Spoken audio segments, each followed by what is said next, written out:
ఒకవైపు క్రూడాయిల్ ధర భగ్గున మండుతుంటే మరోవైపు ట్రంప్ మరో పిడుగు వేసేందుకు కసరత్తు చేస్తున్నారు. తాజాగా హర్ముజ్ జలసంధి నుంచి వెళ్లే నౌకలపై ట్రంప్ ట్యాక్స్ చెల్లించాలన్న ప్రతిపాదన తెరపైకొచ్చింది.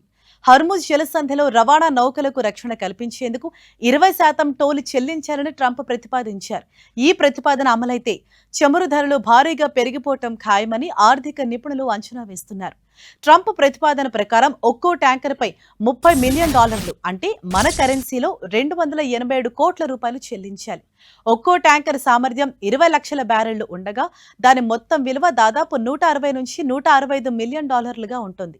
అమెరికా టోల్ 20% లెక్కేసుకుంటే ఒక్కో నౌకపై 30 నుంచి 32 మిలియన్ డాలర్ల ట్రంప్ ట్యాక్స్ పడుతుంది.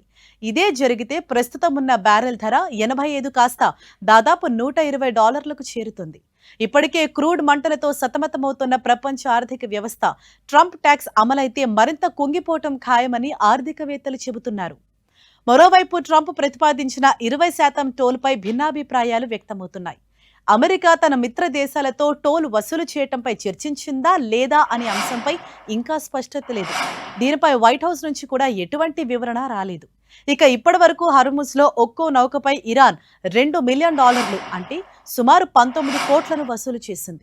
అది కూడా తాత్కాలిక ప్రతిపాదననే కావటం విశేషం. ఇక ట్రంప్ ప్రతిపాదనపై ఇరాన్ విదేశాంగ మంత్రి అబ్బాస్ అరాగ్చి స్పందించారు. హర్ముజ్లో ఇరాన్కు మాత్రమే పట్టు ఉందని, అగ్రరాజ్యం మాటలు కోటలు దాటుతున్నాయని విమర్శించారు. వాణిజ్య నౌకలకు రక్షణ కల్పించి సురక్షితంగా దాటించే సత్తా ఇరాన్కు ఉందన్నారు.